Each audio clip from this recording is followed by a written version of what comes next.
I have a really fun and special and kind of quirky Wednesday walkabout for you today. But first, let's start underneath Stuart's favorite plant in my garden, the Chinese snowball viburnum, and it is just getting ready to explode, as you can see. I haven't done a walkabout, I don't think, Stuart, here in the backyard in a little while. And if you don't mind kind of slowly panning around so you can show off the redbud blooms. And it's interesting because this is one of those things you want to record in your garden journal. The redbud blooms are coming out on the southern trees, and then the trees that are farther north of them are coming into bloom a little bit later. So that's kind of an interesting phenomenon to record in your garden journals if you keep a garden journal. So now you're probably wondering, okay, what is my surprise for you? Well, I want you to meet my new friend, Chelsea. Now, Chelsea and I, we just met this morning, did we not? Just a few minutes ago. Yeah, just a few minutes ago. I went outside to kind of figure out what Stuart and I were going to do, and Chelsea was out there looking at the front yard. Lots of people come by and look at my yard, and we got to talking, and Chelsea is just about my daughter-in-law's age, and we were talking about how fun it was to have her here. So I invited Chelsea to come along on our Wednesday walkabout, actually done on Tuesday, Wednesday walkabout, and you are so game. You are just such a good sport to do this. Absolutely. So tell us a little bit. She introduced herself to me and kind of gave me a little bio, but tell our followers a little bit about yourself. So my husband and I are originally from Southern California. We've lived here in Oklahoma for about 5 years now. We currently reside in Edmond, Oklahoma. Which is a suburb about 20 minutes from here. Yep, zone 7B. Yep, same zone as I am. And I am just a huge fan of Linda. Seriously, I've learned so many amazing skills from her and really appreciate the show that they put on, Stuart and Linda. So this is I'll pay you later, Chelsea. No, I promise. None of this was staged. Chelsea lives in Edmond with her husband, who's military. That's right. You said, and your two corgis, Sid and Summer. Sid and Sunny. Sid and Sunny, excuse me, I got close. I got close. So the fact that I think you came from Southern California to Oklahoma, and we were talking about just the challenges of gardening in Oklahoma. Yes. Because it is not easy. And what do you think the most important thing you need to know about gardening in Oklahoma is, now that you've gardened here for a while? I think that what I've learned is you really have to be considerate of the severe weather swings in Oklahoma and the severe wind, and you really have to plan and plant for what thrives in Oklahoma and not what is just going to get by. Yeah, that is, okay, you took the words right out of my mouth, and I have found, just to give you a little bit of perspective, that I've gardened here for about 30 years. It used to be easier to garden here than it is now, because our extremes are more extreme. So now you've got to find plants that can handle not only extreme heat, but now extreme cold, extreme wind, all of those kinds of things. But I think, and you might agree with me, Chelsea, that when stuff does look beautiful, you appreciate it all the more because you know it's kind of fleeting. Absolutely, and it changes year to year, season to season. Yeah. You can tell that she too has been through some epic weather events, as have I, but we're the stronger for it, aren't we? Absolutely. You never learn more than when you kill something or let it burn the dust. Yeah, and if nothing else, it teaches you great humility. Absolutely. Because just when you start getting arrogant about thinking, oh, I've just created the most beautiful place, then it sends you to your knees. Yeah, Mother Nature teases you another lesson. Yes, in both being, humiliated and also in prayer that it doesn't happen again. So, okay, you have not been back here before. This is my first time. Okay. So I guess, have you driven by my front yard before even? Yes, I started driving past, I think, later on in 2020. And so this is my third year being a drive-by fangirl. Okay.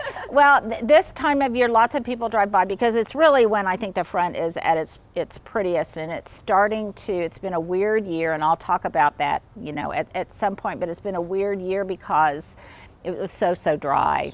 And so things aren't happening in the same kind of orchestration that they normally do. You know, I like to think of it as kind of a spring show where everything kind of has its role and plays its role. But this year, because it was such a dry winter, stuff isn't coming out in tandem. Some things are early, some things are late, but you just have to accept it for what it is. Okay, so come back into the potager. I have so much to do. I told Chelsea not to judge me because things are kind of chaotic around here. Stuart and I did 4 hits yesterday on QVC. The last one was at 10 o'clock last night, and so we're still kind of cleaning up the mess from all of that. But everything is a work in progress. But come into the potager and let me ask you. So what kind of gardening are you doing? So right now I'm focusing my efforts in my low maintenance front bed. It's a gravel garden primarily, and so I'm really looking for things that are super easy. Okay, and what direction does it face? It is really challenging because it is a north-facing area, but I get all exposures. I get major shade, I get part sun, part shade, and full sun. Oh gosh. Yes, so I've really started focusing in on my color palette, which I've also learned so many of my design elements from you. So what's your color palette? Chartreuse, greens, purples, and white blooming and yellow blooming. Okay. That is probably one of my very favorite combinations. It's also, by the way, you guys, Roger, that you've seen on some of my videos before, it's Roger's, one of Roger's favorite combinations is that chartreuse and bluish purple and white, and then you can, yellow kind of repeats that chartreuse. So I think that's good that you've got a strict color palette, because otherwise, to me, it can be really confusing when you've got so many options that it kind of forces discipline on you. Yes. Would you agree with that? Absolutely. I've really boiled my main core elements down to succulents, sempervivums, hens and chicks, and agave, and really easy things to grow, such as creeping jenny. And let me think, what else? What kind of heucheras, what kind of shrubs do you like to grow? I am starting to grow my barberries. They're in their 2nd year. Okay. Same color palette as you. And I'm also doing, what else am I doing? Some Russian sage. And that's all that are jumping to my mind at the moment. Well, azaleas. I'm sorry, encore azaleas. Okay, and encore azaleas. So all of those are pretty tough plants. I love encore azaleas, obviously. Your barberries may or may not be from Southern Living, but Southern Living Plant Collection has great ones. And it's just, I think it's just really important that you do trial and error, and you know what really works and what doesn't work, and then if it works, you just plant more of it. But the interesting thing is you said you really like sempervivums and succulents and things, and I'm wanting to get into that a lot more. And my dream kind of would be, I love my English Tudor house and I love this language of gardening, but I would love to find a Spanish bungalow and do a garden that was just a little bit even more Mediterranean and a little bit more eco-friendly with drought-tolerant plants. Because, in my defense, I get a little bit, now I have to water too much and I'm sensitive to that. But when I planted this 30 years ago, it wasn't, drought has always kind of been a problem, but not nearly as much as it is now. And the intense heat, not so much. So do you grow any vegetables at all? I am starting to grow my veggie gardens in some Birdie's raised beds in my backyard. I started my first seed setup over this winter, so it's a complete experimental project at this point. And the best advice I can give you, which I still give to myself, is just give yourself permission to fail and kill a whole lot of plants. So let me tell you a little bit about what's going on here. Obviously, my boxwood hedge has been kind of brutalized, because you probably saw in one of the videos that I cut it back real hard. But Stuart, you can kind of maybe do a close-up on some of the fresh new glossy green that's starting to come out. And pretty soon, especially after the rain that we had, and because I fed it the day before it rained, once the heat and the sun and everything kicks in, so will this pretty glossy foliage, and it will cover up all of this ugliness. But It's, you know, it's like anything. You have to suffer for your art, and periodically you just have to do what's necessary and give some things tough love to get them beautiful again. So these tulips that are coming in right now, this is a really fun blend. This is a Brex blend called Party Punch. Gorgeous. And I haven't used it before. This has that kind of yellow and orange, and back here, Chelsea, I like to use a little bit more vibrant colors than I do in the front. Okay. But Stuart, look how well these are doing. Remember when I planted these, and I planted them kind of late? And in some ways, these are doing better than the ones in the front, probably because of whatever microclimate they're in. But this is going to be a really, really fun mix, and I can't wait. Well, I shouldn't say I can't wait. I need to be patient and let spring slowly unfold and not just explode. The buds look so promising. I know, don't they look promising? So in here, Chelsea, I have just greens. I can't have enough just fresh greens, and that's what's underneath all of those cloches, which, as you probably, do you have a squirrel problem too? Yes, absolutely. Okay, truth be told, we were kind of cursing the squirrels as we were walking back here, so I knew immediately that Chelsea and I were kindred spirits, because we both have our nemesis in common. I've trained my corgi Sunny to chase off squirrels, so that's her job for me. Okay, well done you. Well done you. So I've got these here, and this is kind of interesting, you guys.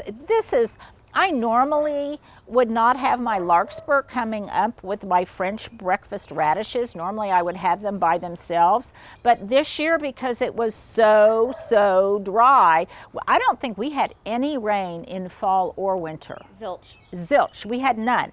So things that normally were very reliable, that were self-seeders that came back reliably, have come back for years and years, did not come back. So what things did come back, I am just going to let them stay there, because I want to make sure I still have the reliable seed source, so that next year they might come back where I want them to come back. So that fluffy stuff is larkspur. So Chelsea, do you have any self-seeders in your garden? I have tried some spreading out some self-seeders, like, I'm trying to think, Love in the Mist, poppies, and a couple others. I don't know if I've had that much success. I haven't seen a lot of seedlings pop up, but Yeah. I'm very excited to see what comes in the next couple Yeah, weeks. yeah, and this is, I was talking about this the other day, the importance of just like, of seedling recognition, of knowing the difference between what's a weed and, you know, what a seed is. And here's an example of that, Stuart. I don't know if you're going to be able to do this without straining your lower back. And by the way, let me just say, you guys Stuart has been getting all the love lately.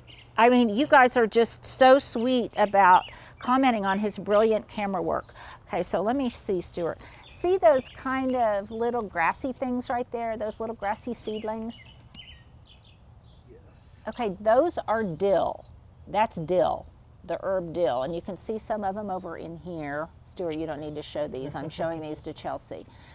But this is dill, and it likes to be seeded when it's still pretty cool. And pretty soon, dill is one of my favorite things to grow and cook with. Are you much of a cook? Yes, and I love having fresh herbs. In fact, I have some dill that I've already started, so I'm super excited for that to grow out. Dill is one of my favorite herbs, and I love it. And you can see over here how both sides of this little brick path are flanked by this same combination of Party Punch, and I've got more lettuce in, that's the 14-inch Kobo basket, Stuart, that we sold ad nauseum yesterday. By the way, I think those are still, those are at a great price. They're almost like half price right now, and it doesn't last very long. So there's my little sales pitch if you guys want any more of them. And then over there, I've got some raspberry canes. Those were from Southern Living Plant Collection, and I still have so much cleanup to do. Stuart, I've got some more tulips that are over in here, and I think they're also Party Punch mixed in with a couple of extras that I had that I hadn't really ID'd. Spray can down over here because I've been spraying stuff. So Chelsea, did you get the good rain? Yes, absolutely. I know. It's cause to celebrate in Oklahoma whenever we get a good, and it was a good absorbing, gentle rain that lasted for a while. Normally we get these just catastrophic storms that come down in one big sheet of water in very, very little time.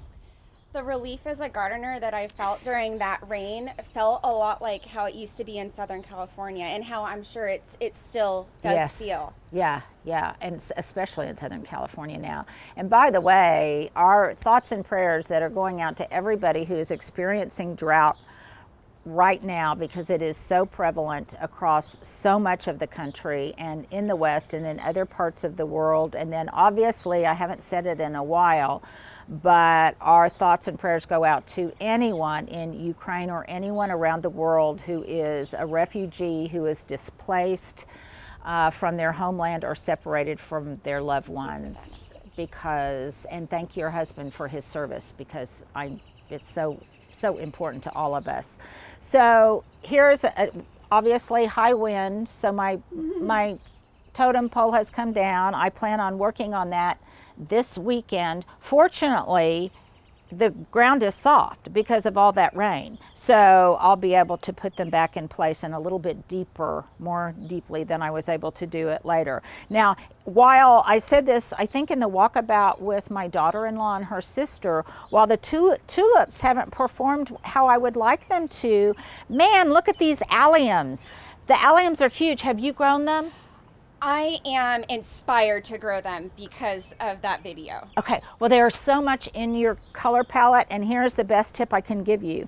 When you plant them in the fall, dig a big hole like you want to do for everything, but put a big shovel full of gravel in the hole first, because they demand perfect drainage, and that's how you get them, because these do come back. Unlike the tulips, these come back year after year.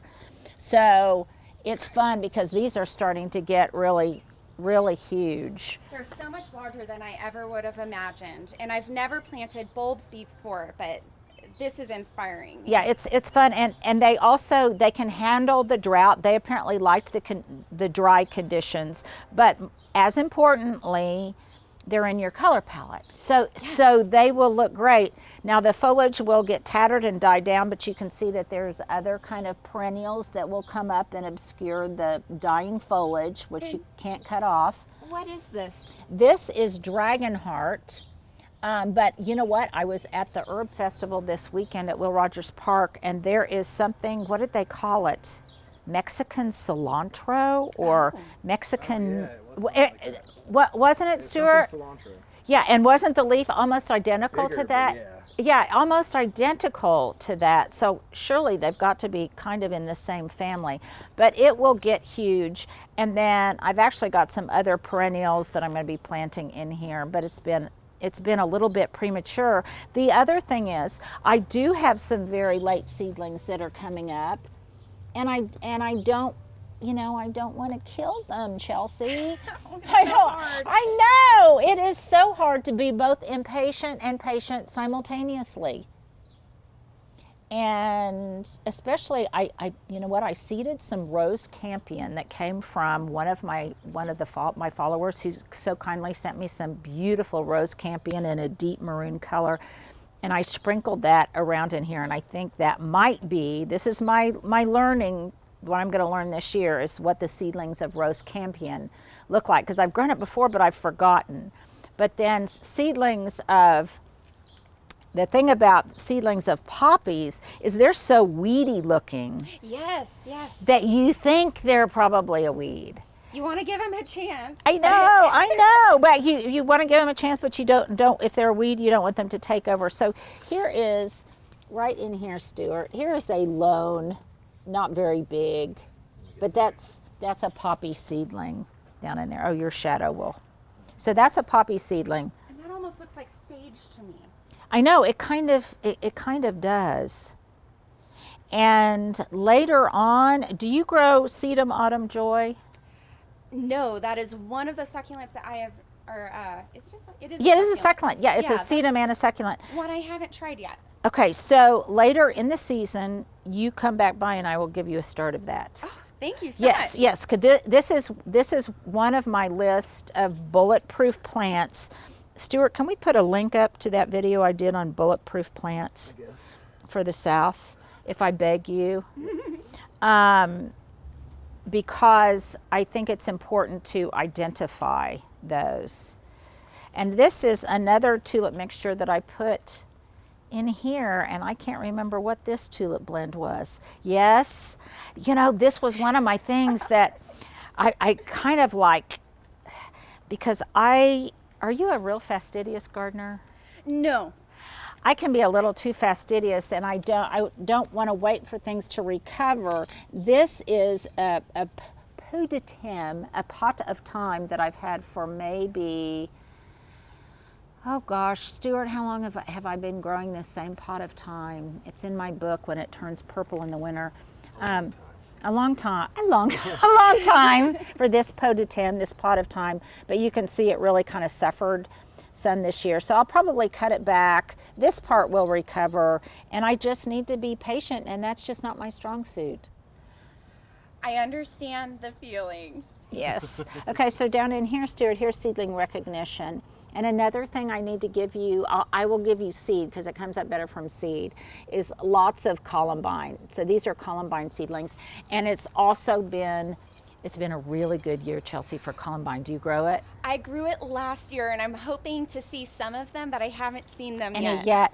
Well, they may still be small because some of mine are smaller than they normally are this time of year, but I will definitely get you some columbine, and I have only yellow and purple, so it's in your color palette. Perfect. So I'm trying to be respectful of that. So let's walk around here just a little bit more. So this is, you said you grew barberry, and if you've got, by the way, you guys, if you've got a really difficult, hot, brutal exposure, like facing west, facing south, or like Chelsea's where she faces every direction, then barberries are really great, tough plants. And I like them also because they give lots of color to the garden, even though they're not flowering.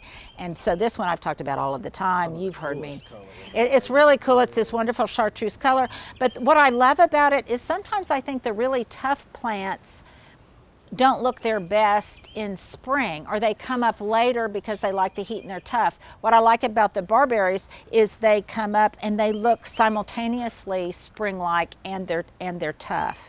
They're stunning and dramatic, and yeah. I love the interest. They only get better with time, I feel like, through the season. And you can not let them boss you. So if they get too big, you just can, I could have whacked this back practically all the way to the ground. But if you want it to take up a lot of space, it will cascade and fill that space and be really glorious. So it's one of those plants, okay, I don't think I've ever said this before, but it's one of those plants that I think works well in urban gardens and in large-scape gardens where you've got great big borders and things. Would you agree with that? Absolutely. Yeah. So anyhow, so that's the barberries. And then Stuart, these, I haven't mentioned these in a while. These are some baby gem boxwoods. These are Southern Living boxwoods. And most of my boxwood I keep kind of clipped. I was and about I to say an unkept boxwood. Yeah, an unkept box. It's not unkept, it's intentionally blousy. Show me another one in the garden. It's organic. Yes, it is organic. And I love Chelsea because I said, oh, excuse all my mess. And she said, no, it's just organic. Gardenings are just things in process. I just never would have guessed it was a boxwood, considering it's Me not in a neither. circle. Since it's not in a circle, yeah. Stuart, yes, I do have a penchant for clipped boxwood. Okay, so that's kind of this. And then there's so much over here. You may see that I've got some flags in place. Oh, Stuart, yes. Okay, there's a blue in there, there's one here. And that means that when I did do you have an in-ground sprinkler system? No, I don't. Okay, and so it requires almost as much maintenance as the garden itself. And every year before everything starts coming out, while they're still accessible, I kind of do an assessment of the sprinkler system. So I had somebody come out, and he's got some kind of language that maybe this is for Ukraine, kind of. But he's got his own language. So the blue flags mean something. These mean something. I'm not really sure what they mean. Okay. But That's such a good tip. It's a good tip, and he will come back and then address whatever the problem was a little bit later when he can.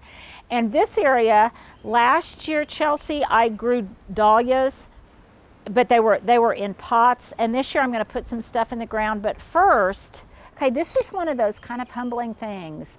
I want, you know, when you're like with your color palette and stuff, and you're intentionally wanting to create a design, and you want certain plants to grow in certain places, but then they don't want to grow there. They want to grow in a completely different place. Right, yes, they do that. They're like unruly teenagers.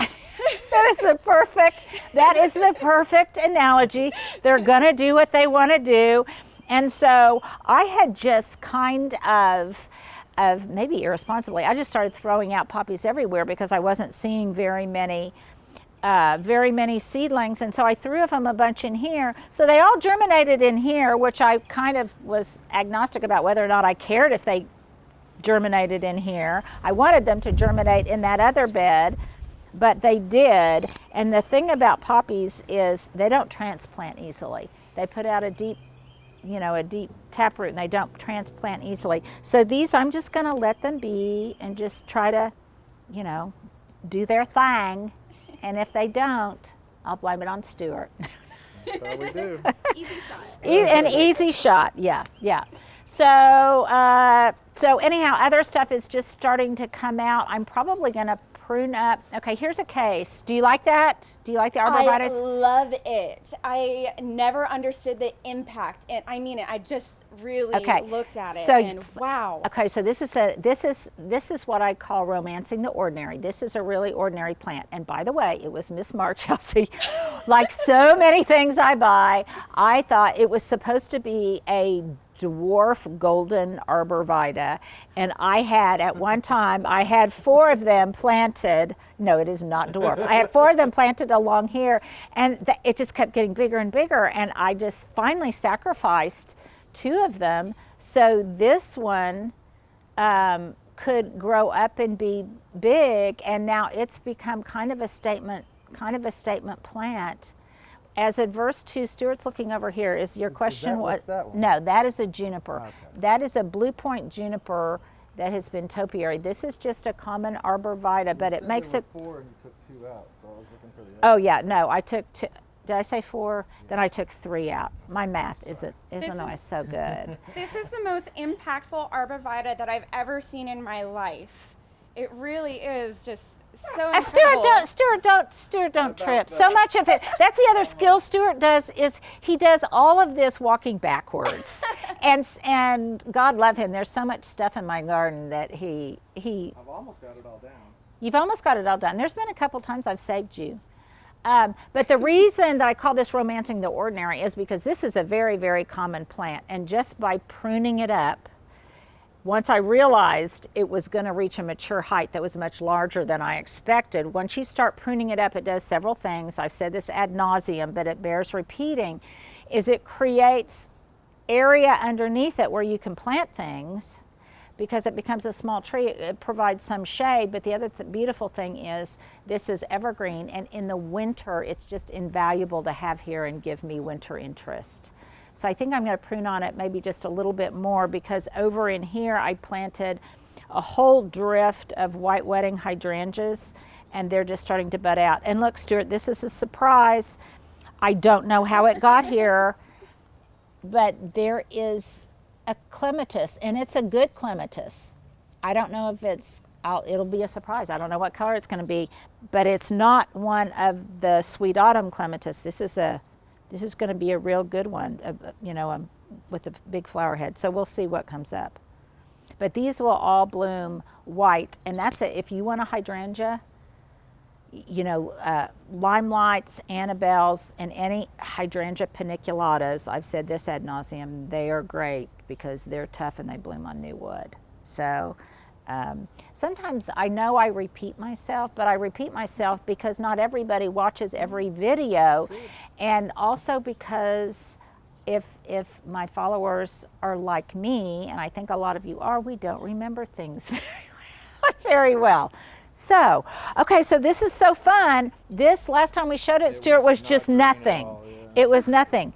And look at Look at all these fun little white buds on here. Oh my goodness, they're everywhere. They're everywhere. And another thing that I love, Chelsea, is I love the way the oak leaf hydrangea start coming up through it, and see how the white kind of does. I love you. You take the same kind of just exclamatory delight in things in the garden that shows that you're a true gardener, when you can just gasp at something that is just. Now I need to come back in here, and they still look kind of ghostly and cool, but it's time for me to come back in here and clip off the dead flower heads, because that's all oak leaf hydrangeas back in there. And it's time that I do that, and I'll just add that to my extremely long list of things that need to be done. And you know what? It doesn't matter. Okay, I haven't asked a question of the day, have I? Here's my question of the day. I don't care what scale you garden on. If it's kind of a small urban garden like mine, or how does yours compare in size to mine? I have a lot of mini gardens because I have a lot of different microclimates. Microclimates? Yeah. Okay, that's spoken like a true gardener. So, but I think no matter what scale you garden on, even if it's just a balcony garden, I think you just begin to get a little bit panicked in spring because there is just so much to do. And I always feel like I'm behind. And Chelsea and I were talking about this earlier. You feel like you're behind because you've got to get so much stuff done before the heat hits. And you've got to get it in and get established, but you're doing that in the context of intense heat, but then it might also be below freezing tomorrow. So it's really hard to navigate those weather extremes. And I know for so many of you, it's the same thing. So let me know if you get that same kind of spring anxiety, spring gardening anxiety about how much stuff there is to do and trying to fit it in. And the other thing I think is common amongst all of us, no matter what your zone is, and of course, always put your zone first, is that in spring, because summers are so hot, and mosquitoes. Oh yes, Stuart is like nodding very enthusiastically. I'm like Stuart. Yeah, and the heat and the humidity. But we try to live our entire life in the months, really, of April, May, and June. And it's the same time when there's graduations, Mother's Day, Easter, all of those kinds of things, tournaments. And it's also when you want to do your outdoor entertaining and picnicking and all of that kind of stuff. And it's just hard to cram that all in. And I think that adds to the pressure and yes, we are very fortunate. It doesn't escape me that we're very fortunate to have these kinds of anxieties, trust me. But nevertheless, it just kind of, I always feel like I'm a little bit behind the curve. And I've got a big hair, there we go, it was going in my eye. So I don't know, so let me know out there. That's my question of the day, which I normally ask at the beginning, but I was so excited to see Chelsea that I forgot. My bad. You're bad. Now we're going to start blaming things on Chelsea. Oh. So anyhow, so just let me know what your guys' thoughts are on that, and if you kind of begin to feel the way I do. So over here, this guy is a little bit late. This is an All That Shimmers. It's either All That Shimmers or All That Glows Viburnum. This is another great tough plant category for you. Yes. And this is one that really is just a big shrub. It's gotten huge, and I just prune it up from the bottom so that other things can kind of have a conversation with it underneath, and there'll be some pretty color echoes. And back in here, I don't think I've shown you this before, Stuart, because this is just starting to happen.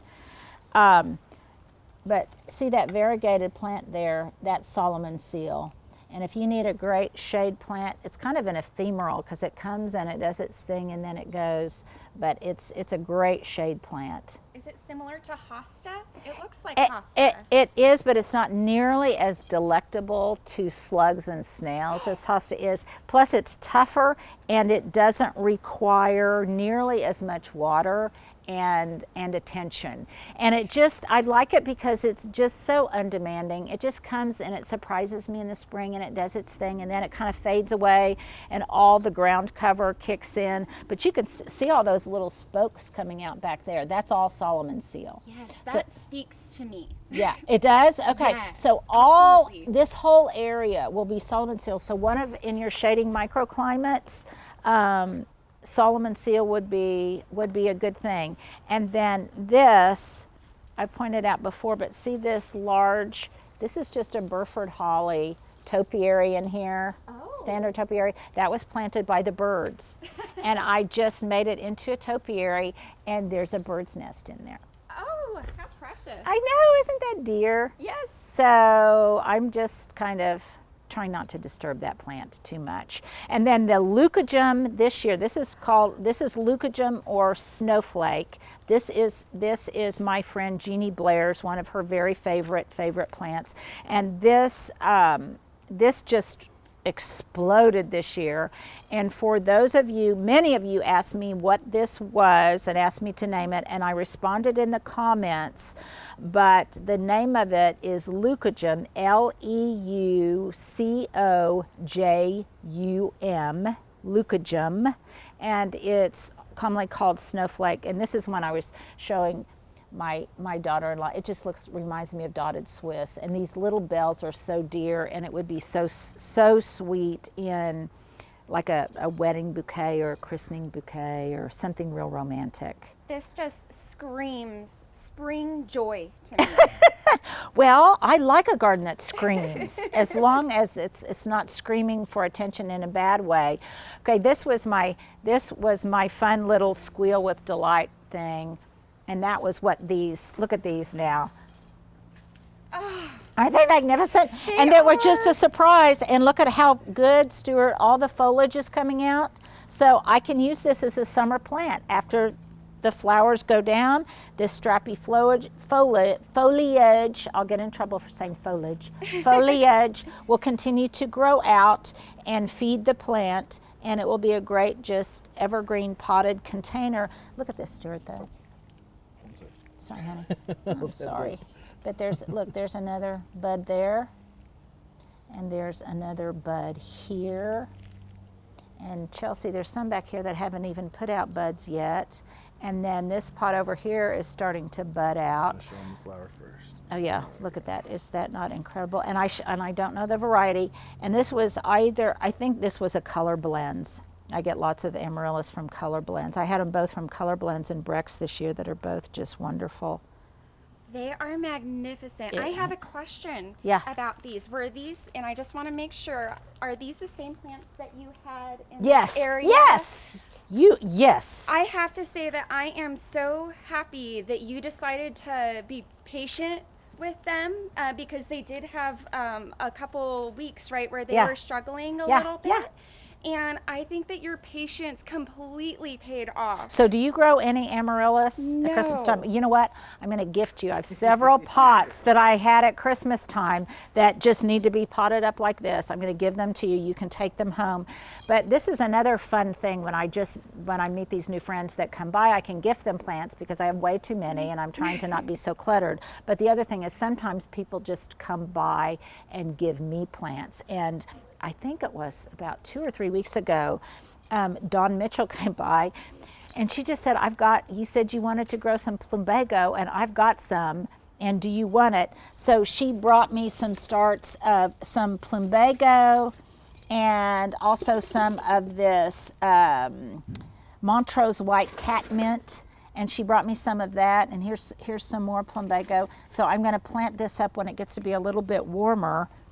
And so gardeners are just very generous. Garden friends are just the best. You can't beat them. Yeah, they really are. And you know, the other thing I love about fellow gardeners like all of you guys out here, when I just am really distraught over something, you guys don't make fun of me.